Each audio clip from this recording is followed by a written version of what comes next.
Rahim. Bonjour mes chers élèves, j'espère que vous vous portez bien.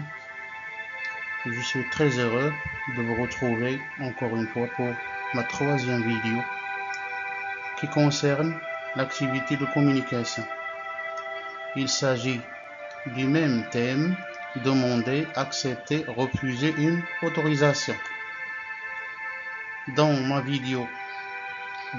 vidéo qui précède celle-ci, nous nous sommes basés sur le document proposé sur la page 27 du manuel Parcours français. Mais cette fois-ci, nous allons prendre comme support le texte proposé sur la page 32 du manuel Passerelle français. Donc, passons à l'action et essayons de lire ensemble ce texte.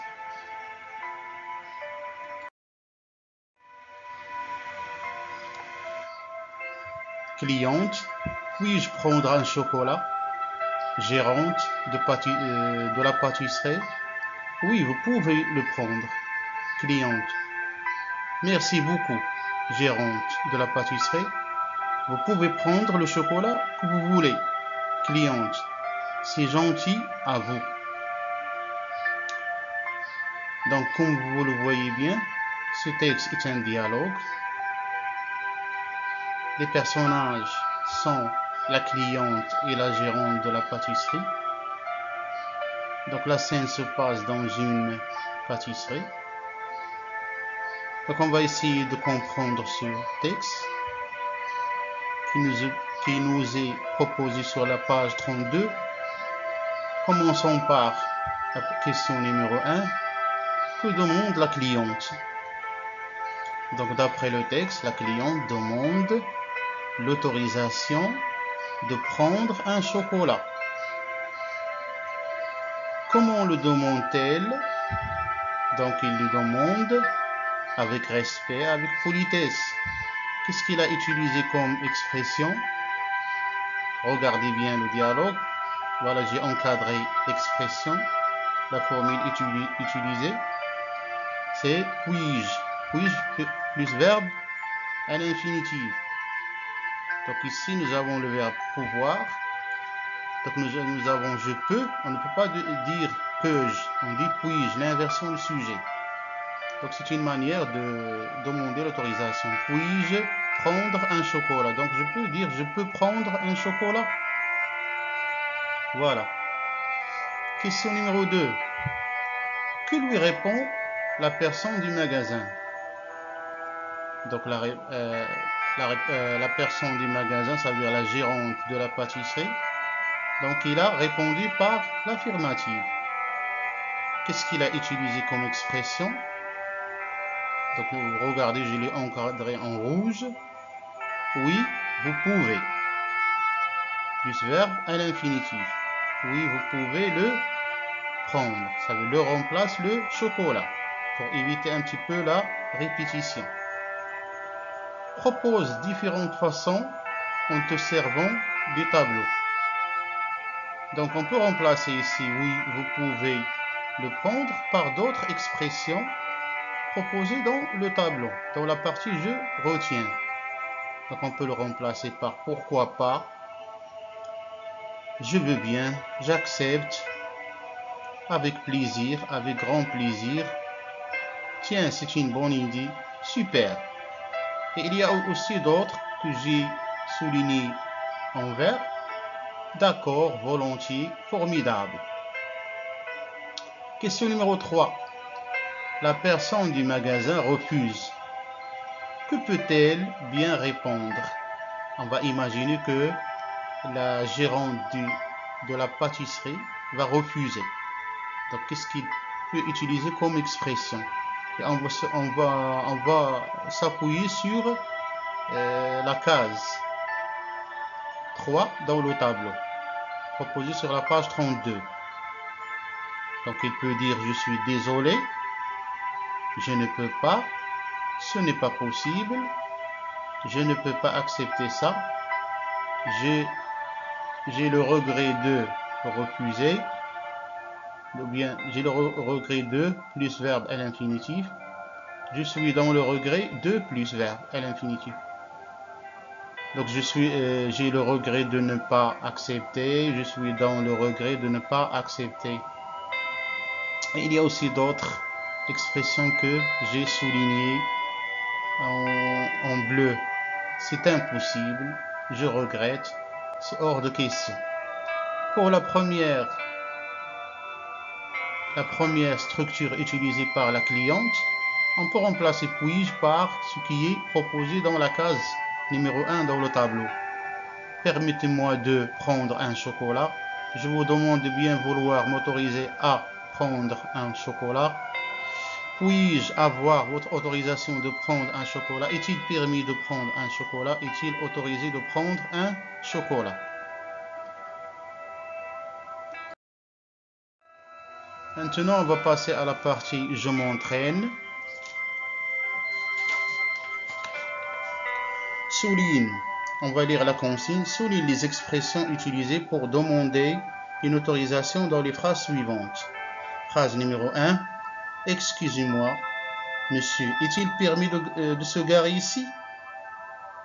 Donc, l'expression utilisée pour demander la permission ou bien l'autorisation, c'est est-il permis de plus verbe à l'infinitif. La phrase numéro 2 ou bien l'énoncé numéro 2, puisque nous sommes dans un cours de communication, on va dire énoncé. 2. Pardon. Vous permettez que je partage votre table? L'expression utilisée ici pour demander l'autorisation, c'est la suivante. Vous permettez que plus subjonctif, que je partage. Ici, nous avons le verbe partager au subjonctif. On doit le conjuguer au subjonctif présent parce que vous permettez que est toujours suivi du subjonctif présent. 3. Bonjour mademoiselle.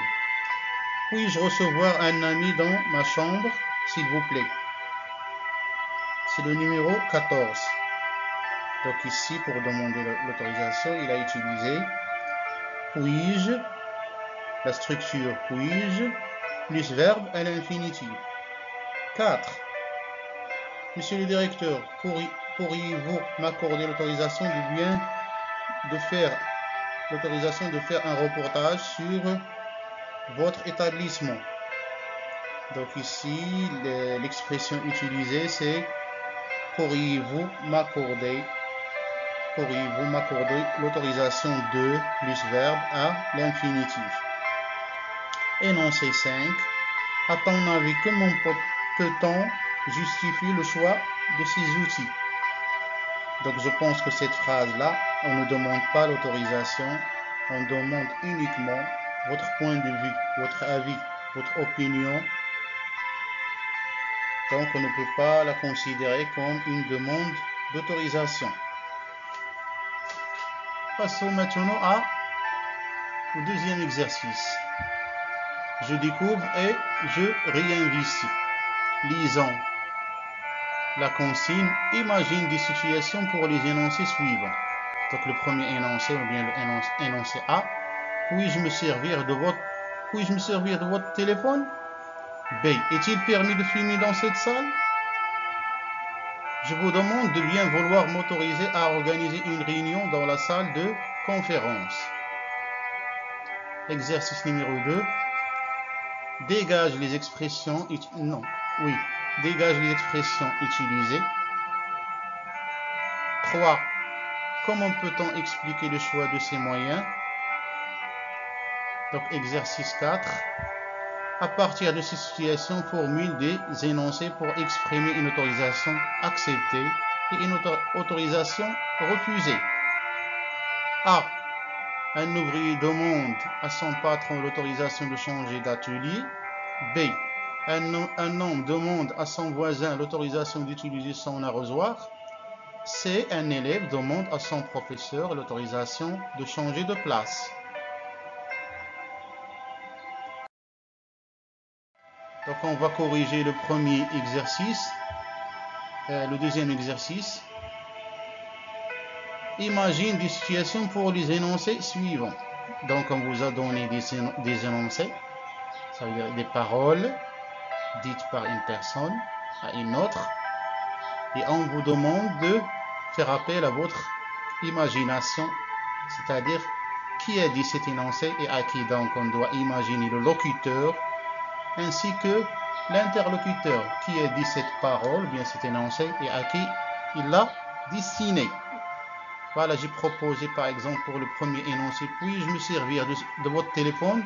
Donc un homme, vous pouvez imaginer n'importe quelle situation, mais il doit être en concordance avec cet énoncé.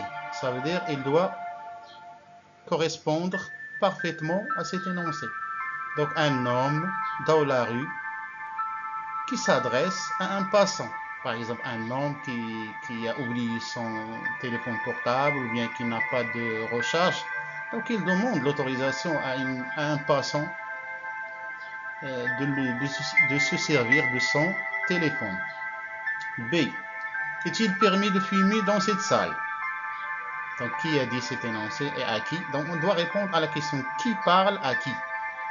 Donc moi j'ai choisi cette situation, un client dans un café qui s'adresse à un garçon dans un café. Donc un client qui s'adresse à un garçon de café, donc il lui demande l'autorisation de fumer dans cette salle. Comme vous le savez, dans un café, il y a un coin fumeur et un coin non fumeur. Donc peut-être que ce café-là, il n'y a pas un coin fumeur et un coin non fumeur. Donc il demande l'autorisation de fumer dans cette salle. Ou bien un malade dans un cabinet de docteur qui s'adresse à une infirmière, par exemple, parce que c'est interdit de fumer dans les lieux publics, comme vous le savez.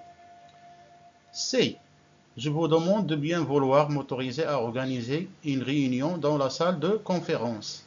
Donc ici, on peut imaginer, par exemple, c'est un employé qui s'adresse à son patron dans une entreprise, dans une société. Il s'adresse à son patron, il lui demande l'autorisation d'utiliser la salle de conférence pour organiser une réunion.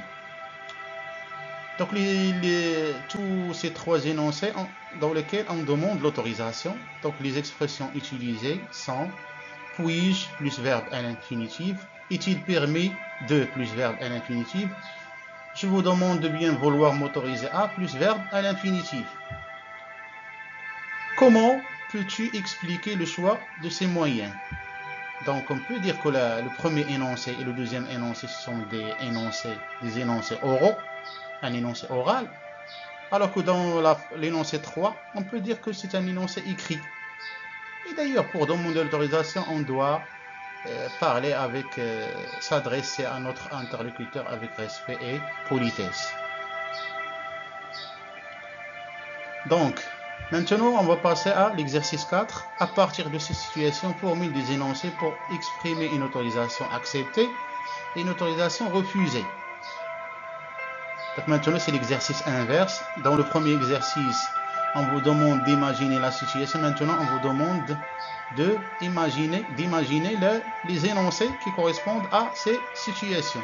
Un ouvrier demande à son patron l'autorisation de changer d'atelier. Donc, pour